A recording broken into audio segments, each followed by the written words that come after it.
Okay, so you have the Fool card and it's upright for you. So that makes sense to me in my mind because, the Fool card is something where you're embarking on a new journey and you have sort of let go of the past. You're ready to learn again. You're ready to travel again. You're ready to explore again. And you are very open to a lot of different possibilities. There's just a lot going on for you.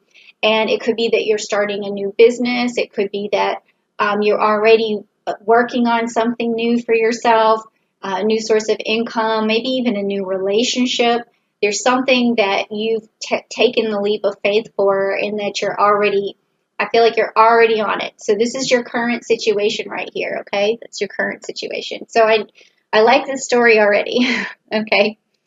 So let's put that back. And this next card is it's like a bridge. It's like what you cross over to get to the other side, to like what might be in your way or what might help you along the way. Like, what's your bridge going to look like? Is it going to be a nice bridge or an unsturdy, unshaky bridge? Like, what are we going to see here? Okay, and also while I'm looking at that, I'm just going to look down to see if I have, anything going into Taurus for the month of May. I don't really see a lot of planetary action, but there are going to be some influences for you for sure on your bridge from Scorpio because we have a new moon in Scorpio on May 7th. So I feel like you're going to definitely have a lot of clarity around some project or task that you need to have done. You're going to get determined. You're going to have a passion for something for sure. And then we also have the sun entering Gemini on May 20th, and then a moon in Gemini on May 22nd. So then that even after you've gotten this ability to move forward and to buckle down on your goals, you're also going to be able to really communicate those goals as well. And things are going to start moving for you, moving and shaking. So let's just see what this bridge says about that Ace of Cups right there. So as you can see in this position, so what this is telling me is that, this is your first gift from, this new journey that you're on. Is this Ace of Cups is something that you're going to keep in your back pocket, and it's going to help you along, and it's going to be something positive for you for sure, okay? So this is like what you're carrying around with you as you embark on this new journey. And because it's the Ace of Cups, this is also meaning to me that you're going to have a lot of emotion in this new adventure that you're going on. It's going to either be exciting or full of love or full of respect and compassion and empathy and sympathy. And there's a lot going on with you right now, Taurus, that feels very warm and fuzzy. Okay. So I'm also going to just check over here because this isn't my typical deck, just to see what else I can say about this. Yeah, I mean, the traditional meaning of this deck is like having a new baby or a new relationship or some sort of proposal or marriage. I mean, this sounds really positive, okay? That's another bridge that you can cross, maybe now, maybe later, but it's definitely along this new journey that you're going on, okay? All right. So now this next card that we have is going to be talking about the root. And it's sort of like the foundation of the question or the underlining base of the issue in your unconsciousness that sort of leads your actions. Whatever unconscious thing or the root of a problem or whatever is driving you basically is what this card is going to tell us. So we need to make sure that we know that this is a positive thing no matter whether the card comes, upside down or not. So let's just take a look, okay? All right, so the card is upside down. It is the Seven of Wands, okay? And so we already know that this is a card of manifestation, okay? But it is in reverse, so I want to see kind of where we'd be going with this. So this is kind of telling me that where you should be moving forward, sometimes you may quit an idea before it fully comes to fruition. Okay, so that's something I don't want you to do. I want you to make sure that you flush out all of your dreams and all of your ambitions at this point. You know, remind yourself that you have time. So even if you're wanting to embark on something new and you feel like it's not working out as fast as you wanted, or you feel like you have to just focus on one thing, this card is letting me know that you can try a lot of different things, but you need to basically finish all of them. Okay, you do have time. I feel like you, in this new journey, you have time. So even down to your smallest idea, you can just make sure you flush it out. If it's reading a book, finish it. Okay, if it's like reading a book that might help you understand something better to achieve your highest goals, make sure you finish it.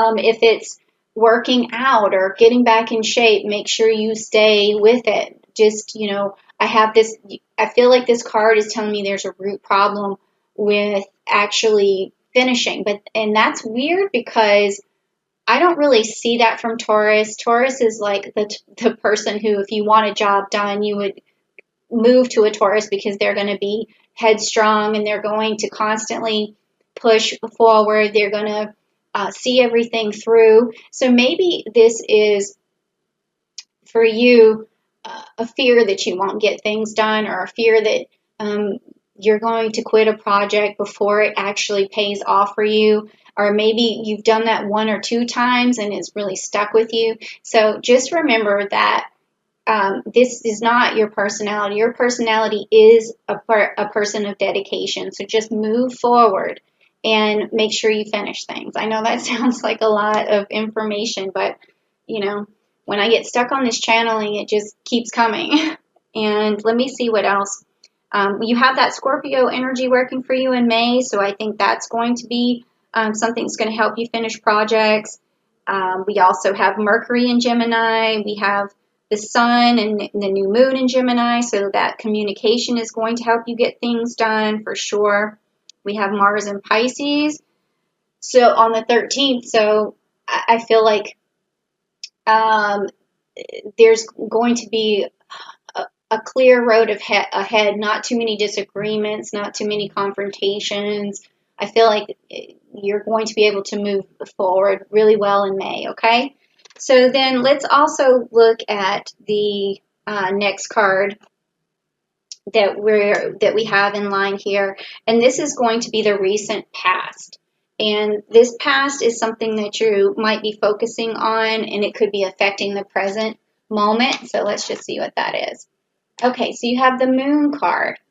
Okay, so the Moon card. So this is telling me that in the past you've had some either a little bit of distrust for people, or you have too much sympathy for people, and that to your detriment. Okay, there's also secrets. Maybe there's something there.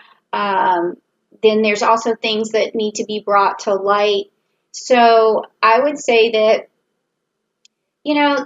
this may not be a bad thing for having this card be your past. I mean, it's good to have sympathy. It's good to understand who you should and shouldn't trust.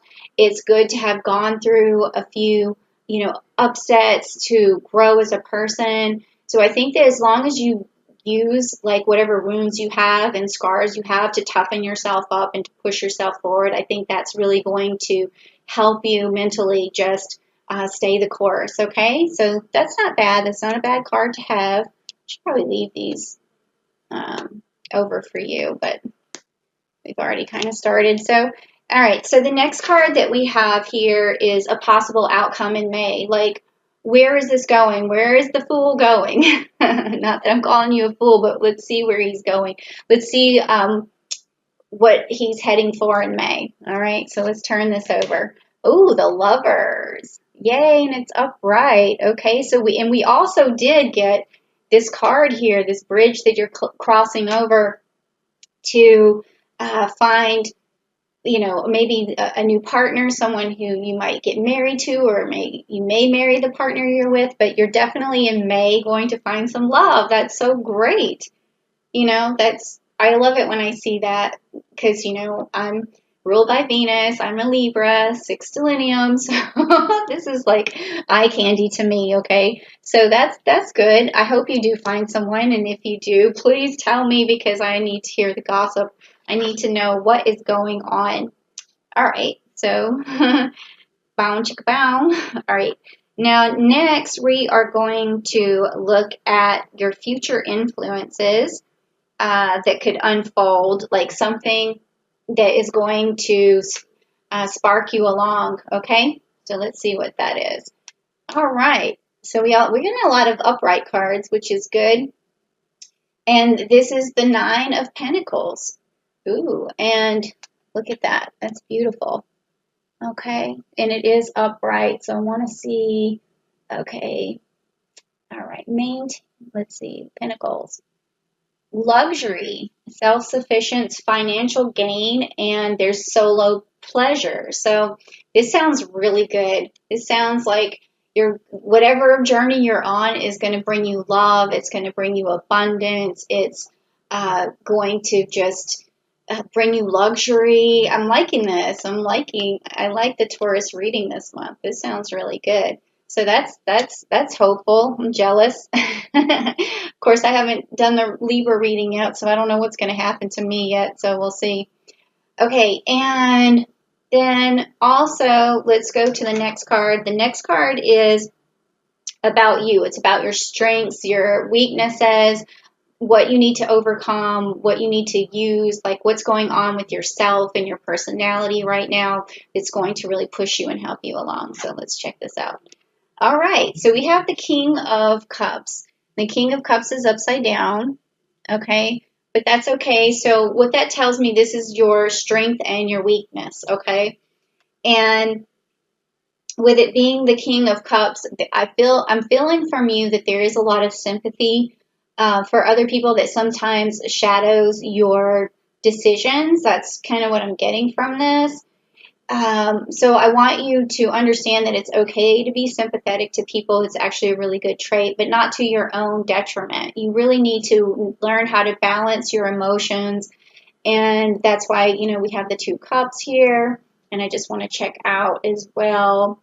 And we have this also saying, again, romantic love, partnership, proposal, and marriage. Wow, this is getting pretty real right now.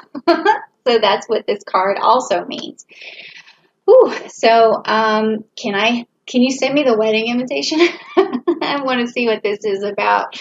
I'm so like incredibly intrigued right now, and I'm feeling the love. I'm feeling a lot of love energy. I'm just, you know, really feeling like I need to pick up this rock and give it this rose quartz and give it that energy because if I can channel it into this gem or this stone, I know that it's going to give my cards more power, and I'm kind of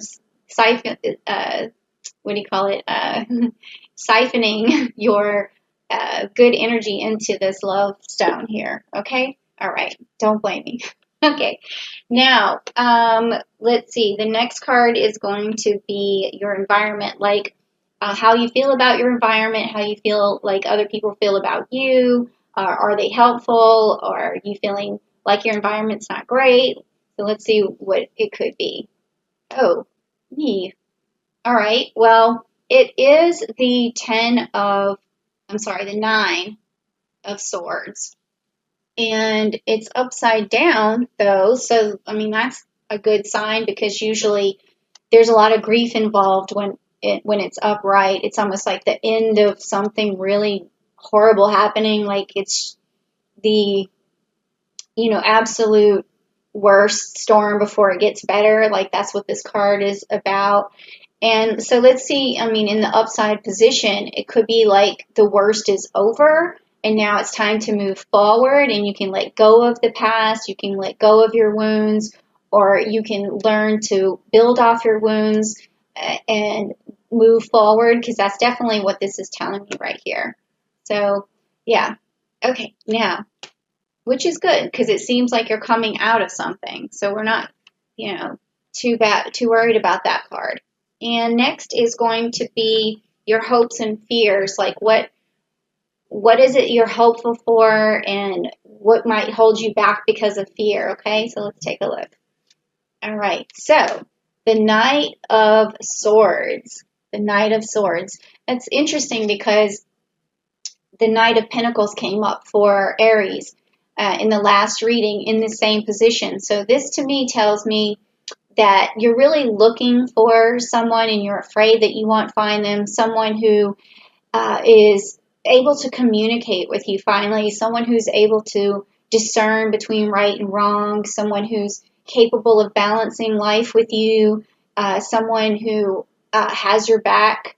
And I really feel like that's your fear, is that you won't find that right person. You won't find someone with the clarity that's needed to work alongside you. But I think that because this card is upright, this card is definitely with you. You will find that person. You will find maybe someone with a lot of air sign energy who's able to be fair and just and intelligent, and someone who's able to really communicate well with you and really, mesh with you. So this is telling me that you don't really have to fear that you're not going to find that person or it's going to be the wrong person, because it seems to me like you're about to find the right person. Okay, so lastly is the outcome card, okay? And it's like the resolution of everything that's coming for May. I definitely am seeing love in May. I don't know if that's further out or not, but the reading I'm getting here is saying that it's coming sooner. And now let's just see what, the outcome of this is for the month of May. Like, it's sort of like a summary of what's going on with this reading. Okay, so you have the Hierophant again. Upright. Oh my gosh, you are definitely getting married. I think this is what is happening. I mean, I would be shocked if you're not, or you're entering into some sort of bond with someone, whether, if you're not a believer in signing a piece of paper or getting married in a church or whatever you do, it's definitely going to be some sort of loving bond, something that maybe is traditional to some extent. So it's going to have a lot of meaning to it. And I just want to look real quick for the Hierophant and see what else it could mean. Connections, conformity, traditions. So, I mean, to me, a lot of that, based on this reading, it seems like it could even be a traditional wedding. Okay, something is going to go along with your beliefs. It's going to jive with your beliefs. I can't believe I still use that word, but that's what it sounds like to me. So this is really cool.